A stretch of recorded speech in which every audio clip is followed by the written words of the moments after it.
সালে ভারত বাংলাদেশ ছিটমহল বিনিময় চুক্তি হয়। তারপর ভারতের নাগরিকত্ব পান এখানকার বাসিন্দারা।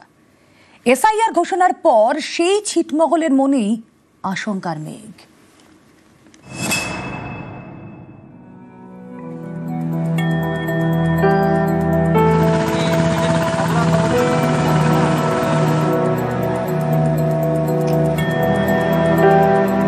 পশ্চিমবঙ্গে শেষবার এসআইআর হয়েছিল 2002-এ। তখন তারা ছিলেন বাংলাদেশের অধীনে থাকা ছিটমহলের বাসিন্দা। তারপর 2015-এ ভারত বাংলাদেশ ছিটমহল বিনিময় চুক্তি হয়। তারপর থেকে তারা ভারতের নাগরিক। ভোটার কার্ড আছে, আধার কার্ডও, নিয়মিত ভোটও দেন। কিন্তু এসআইআর ঘোষণা হতেই ছিটমহলের আকাশে আশঙ্কার মেঘ। 2002-এ কেউই ভারতের ভোটার ছিলেন না। সে সময়ের ভোটার তালিকায় তাদের নাম ছিল না। 2011-এ ভারত এবং বাংলাদেশের সরকার যৌথভাবে একটি সার্ভে করে। সেই সমীক্ষায় কারো নাম উঠেছিল, কারো ওঠেনি। ফলে এসআইআরে দেখানোর মতো কোনো নথি নেই তাদের কাছে। এতেই অনেকে চিন্তায়। 2 বছর সরকারের মনে করেন যৌতুক হিসেবে সার্ভেটা হয়ে গেছে। ওই টাইমে আমরা বাড়ি ছিলাম না, নামটা তুলতে পারিনি। ওটা নিয়ে একটা বিরাট চিন্তায় আছি আর কি। ভোটার কার্ড, আধার কার্ডটা হয়েছে। চিন্তার কারণ আরো রয়েছে। ছিটমহলের মেয়ে বিয়ে হয়েছে ভারতের মূল ভূখণ্ডে, সেই সূত্রে ভারতের নাগরিক হয়েছেন। কিন্তু এসআইআর হলে কি নথি দেবেন, এ নিয়েও চিন্তায়। যদি মূল ভূখণ্ডের মতো আমাদেরকে এসআইআর করা হয়, তাহলে আমরা এই ক্ষেত্রে তো কোনো কিছু ডকুমেন্টস দেখাইতেই পারবো না। আমাদের কোনো কিচ্ছু নাই। গভর্নমেন্ট আমাদেরকে ভোটার কার্ড দিল, এবার গভর্নমেন্ট বলছে এই ভোটার কার্ড তোমার আসল কিনা তোমরা প্রমাণ করো। আমাদের প্রমাণ করার সাধ্য নেই। 11-র আগে বা 15-র আগে যে সমস্ত মেয়েদের বিয়ে হয়ে গেছে তাদের নাম উঠানো হয় নাই, তাদের ক্ষেত্রে গভর্নমেন্ট কি করবে? এই বিষয়গুলো নিয়ে আমরা একদম প্রচন্ড আতঙ্কিতর মধ্যে আছি। ছিটমহলের 12,000 বাসিন্দা এসআইআর নিয়ে উদ্বেগে। এ নিয়ে দ্রুত সিদ্ধান্ত নিক নির্বাচন কমিশন, দাবি উত্তরবঙ্গ উন্নয়ন মন্ত্রীর। 2015 সালের 1 আগস্ট থেকে তারা ভারতীয় নাগরিক হিসেবে স্বীকৃতি পেয়েছে এবং তারপরেই তাদের ভোটার তালিকায় নাম ওঠে। এবার তাদের ক্ষেত্রে কি হবে, নির্বাচন কমিশন কিন্তু এখন পর্যন্ত পরিষ্কার করে অন্ততপক্ষে রাজনৈতিক দলগুলোকে কিছু বলেছে বলে আমার জানা নেই। আর যেহেতু এই সমস্যাটা শুধুমাত্র কুচবিহার জেলা এবং জলপাইগুড়ির একটা সামান্য অংশে, যারা গঙ্গার উপরে রাজনীতি করেন তাদের এই ব্যাপারটা নিয়ে চিন্তা ভাবনা আছে কিনা সেটাও আমি বলতে পারবো না। সংশোধনী আইনে যদি ছিটমহলের বাসিন্দারা আবেদন করার ফলেই কিন্তু তারা ভোটার লিস্টে তালিকাভুক্ত হতে পারবে। ইতিমধ্যে এরকম সবখানে ক্যাম্প হয়ে গেছে। ইতিমধ্যে যে আবেদনপত্রটা যদি ওরা সেখানে দেখায়, সেই ক্ষেত্রে তাদের নাম অন্তর্ভুক্ত। তাদের কোনো চিন্তার কারণ নেই। নিউজ 18 বাংলা। পশ্চিমবঙ্গে চালু হয়েছে এসআইআর, কিন্তু ভোটার তালিকায় নাম উঠবে কিভাবে, চিন্তায় অনাথ আশ্রমের আবাসিকরা। কারণ অনেকেই মা বাবার পরিচয় জানে না। তাদের নাম 2002 সালের ভোটার তালিকায় ছিল কিনা সেটাও জানা সম্ভব নয়। তাহলে এবার কি হবে? একই প্রশ্নের উত্তর খুঁজছেন গৃহহীন ভবঘুরে থেকে যৌনকর্মীদের ছেলেমেয়েরা।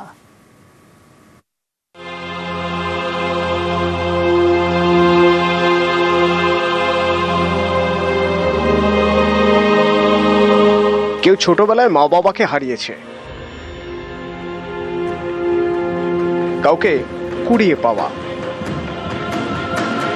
কারো আবার মা বাবার সঙ্গে যোগাযোগই নেই।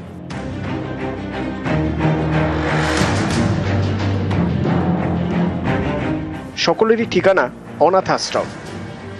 তাদের মধ্যে অনেকেই সদ্য 18, ভোটার তালিকায় নাম তুলবেন, কিন্তু কিভাবে? এ নিয়েই বাড়ছে চিন্তা। কারণ পশ্চিমবঙ্গে স্পেশাল ইন্টেন্সিভ রিভিশন চালু করেছে নির্বাচন কমিশন। এর আগে শেষবার এসআইআর হয়েছিল 2002 সালে। সেই তালিকায় নিজের নাম থাকলে অথবা মা বাবার মধ্যে কারো নাম থাকলেই হবে, তাহলে আর কোনো নথির প্রয়োজন নেই। অনাথ আশ্রমের আবাসিকদের বক্তব্য, তারা তো অনেকেই মা বাবার পরিচয়ই জানেন না। তাহলে তাদের নাম 2002 সালের ভোটার তালিকায় ছিল কিনা কিভাবে জানবেন? সেক্ষেত্রে কিভাবে ভোটার লিস্টে নাম উঠবে, কিভাবেই বা ভোট দেবেন?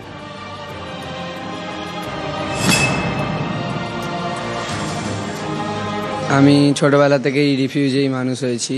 আমি তো জানি না, মানে আমার মা বাবার পরিচয় নেই, ছোটবেলা থেকে এখানেই এসেছি। আমার ভোট দেওয়ার ইচ্ছা আছে, কিন্তু আমার যেহেতু পরিচয় নেই কিভাবে দিতে পারবো, বা আমার পরিচয় সেরকম নেই বলে তার জন্য। আমার যেহেতু 18 বছর হয়ে গেছে, নাম তো তুলতেই হবে, সংবিধান অনুসারে এটা তো নিয়ম। কিন্তু আমি যেহেতু অনাথ আশ্রমে আছি, নতুন নিয়ম হয়েছে যে 2002 সালে বাবা মায়ের নাম আছে কিনা, সেটা থাকলে তবেই নাম তুলতে পারবো। সেইটার বিষয়ে তো আমার সঠিকভাবে জানা নেই, তাই এটা তো অবশ্যই আমার জন্য একটু চিন্তার বিষয় যে নাম উঠবে কিনা আমার। কেউ থাকেন অনাথ আশ্রমে, কেউ থাকেন রেড লাইট এলাকায়, কারো আবার কেয়ার অফ ফুটপাথ, কেউ হয়তো ভবঘুরে, ঠিকানা বলতে নাইট শেল্টার। প্রত্যেকের মনেই প্রশ্ন, এসআইআরে কি হবে? তাদের নাম কি ভোটার লিস্টে উঠবে, নাকি ভোট দিতে পারবেন না? এরকম আরও অনেক বাচ্চা আছে তাদের পরিচয় নেই, তাদেরকে পুলিশ বা কোনো জায়গা থেকে এখানে অ্যাডমিশন করিয়ে দিয়ে গেছেন, নামটাও আমরা দিয়েছি এখান থেকে। তাদের বাবা মা কোনো পরিচয় নেই আমাদের কাছে। না, যা নিয়ম করেছে এসআইআর, সেখানে তো এদের কোনো পরিচিতি নেই, তো এদের ক্ষেত্রে কি হবে? হ্যাঁ, ওদের তো কিছুই নেই, মা বাবারই নাম দেওয়া নেই কিছু, ওদেরই নাম আমরা দিয়েছি, ওদেরই ঠিকানা আমরা দিয়েছি, তা এদের ব্যাকগ্রাউন্ড কোনো রেকর্ডই নেই আমাদের কাছে। অতএব এদের কি হবে, কমিশনকে চিন্তা ভাবনা করা উচিত। এখানে যদি রাত্রিবেলা ঘোরা যায় দেখা যাবে যে কত হাজার ফুটপাতে মানুষ আছে। আমি ধরে নিতেই পারি অনেকের স্বীকৃত আধার কার্ড নেই, তাহলে এই মানুষগুলো কোথায় যাবে? এটা কেন্দ্রীয় সরকারের ভাবনা চিন্তা করা উচিত, বা নির্বাচন কমিশনের, যেহেতু সে ভারতবর্ষেই জন্মেছে কিন্তু প্রকৃতপক্ষে সময় মতো কাগজ তৈরি করতে পারেনি, তাহলে সে কি ভারতের বাইরে চলে যাবে? এই ব্যাপারে আমার মনে হয় চিন্তাধারা করা উচিত।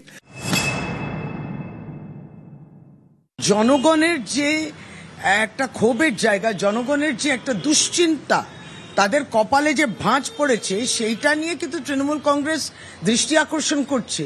কিসের হারার ভয়?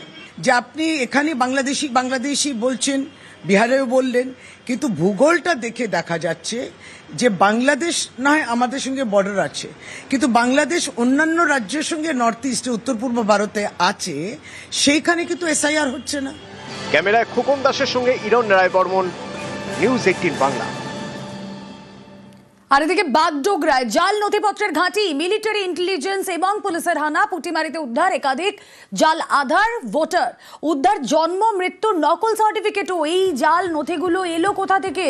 কোন চক্র কি কাজ করছে? কথা বলবো, বিশ্বজিৎ মিশ্র রয়েছেন সঙ্গে। বিশ্বজিৎ, চক্র অবশ্যই রয়েছে, কেননা তুমি জানো যে খড়িবাড়িতে বেশ কিছুদিন আগে জন্ম মৃত্যুর সার্টিফিকেট নিয়ে একটি ঘটনা ঘটে, যেই ঘটনায় কিন্তু দুজনকে গ্রেপ্তার করা হয় এবং দুজনেই কিন্তু দেখা যায় একজন যেমন বাংলা সহায়তা কেন্দ্রের ডেটা এন্ট্রি অপারেটর, তেমনি একজন হাসপাতালের ডেটা এন্ট্রি অপারেটর, এবং তাদেরকে জিজ্ঞাসাবাদ করে এই নাম উদ্ধার করেছে মিলিটারি ইন্টেলিজেন্সের আধিকারিকরা, এবং সঙ্গে গোয়েন্দা দপ্তর তারা জয়েন্টলি রেড করে বাগডোগরার পুটিমারি এলাকায়, এবং সেখান থেকে এই ডেরা উদ্ধার হয়েছে, যেখান থেকে প্রায় 100 খানেকের বেশি জাল নথিপত্র উদ্ধার হয়েছে। শুধু জন্ম মৃত্যু সার্টিফিকেট নয়, তাদের কাছ থেকে উদ্ধার হওয়া পাসপোর্ট, ভোটার কার্ড, আধার কার্ড, প্যান কার্ড সহ একাধিক নথিপত্র, এবং যেগুলো মনে করা হচ্ছে যে শুধুমাত্র ভারতীয় নয়, বিদেশি নাগরিকদের এই কাজ, এই তথ্য, এই নথিপত্র সরবরাহ করা মোটা অঙ্কের টাকার বিনিময়ে।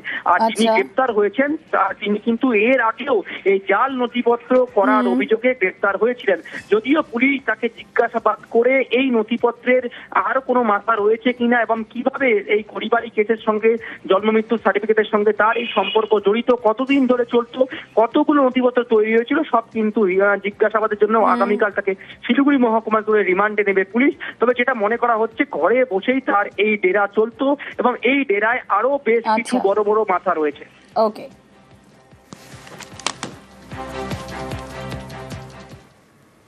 কল্যাণী এইমসে নিয়োগ দুর্নীতি, বিজেপির বিরুদ্ধে সরব বিজেপি, অম্বিকার বিরুদ্ধে স্বজন পোষণের অভিযোগ। গতকাল অম্বিকার বিরুদ্ধে সরব হন অসীম, আজ অসীমকে পাল্টা চ্যালেঞ্জ অম্বিকার। বিজেপির 2 বিধায়কের দরজা শুরু।